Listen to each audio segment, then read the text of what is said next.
printed at a press in London called the Chiswick Press. Chiswick is Chiswick.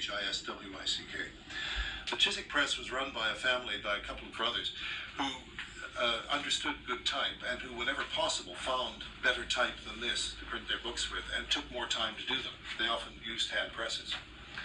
And Morris became a pain in the side to these people because he used to go down to the press works when his books were in the press and being printed and kibitz all the time. He'd talk about letter spacing and where the page should be broken and whether they should move this there and so on and so forth. He finally got banned from the press room because he was such a damn nuisance.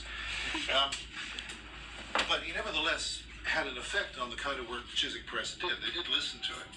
And they became known fairly quickly, this would have been in the 1860s, 70s, as one of the better printers in London. People, if you wanted a really good-looking book, you went to the Chiswick Press.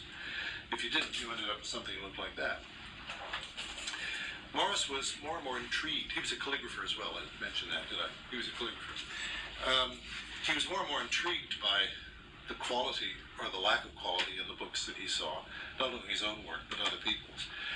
And in 1889, he went to a lecture by a man named Emery Walker. And Emery Walker was a designer of printing equipment and photographic equipment. He was quite of a leading-edge, avant-garde kind of designer of the time. Brilliant engineer and brilliant scientist. And Emery Walker, as a hobby, collected Renaissance books, early printed books.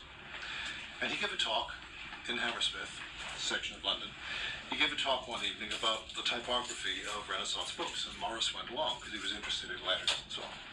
He was so knocked out by the photographs, the lantern slides that Walker showed, that he sort of grabbed Walker after the lecture and walked home with him. And by the time they got back to Walker's place, they had agreed that they would start a press together, that Walker would tell Morris all that he needed to know about designing a type and would help Morris design it, do the drawings and everything that needed to be done, that they would find someone to cut the type, they would have it cast, and that Morris would start a press and he would print books with his type the old-fashioned way. And he did. From 1889 to 1896, when he died, so a period of 7 years, Morris's Kelmscott Press published 54 books, which is astonishing. Jan and I have been doing this since 1977.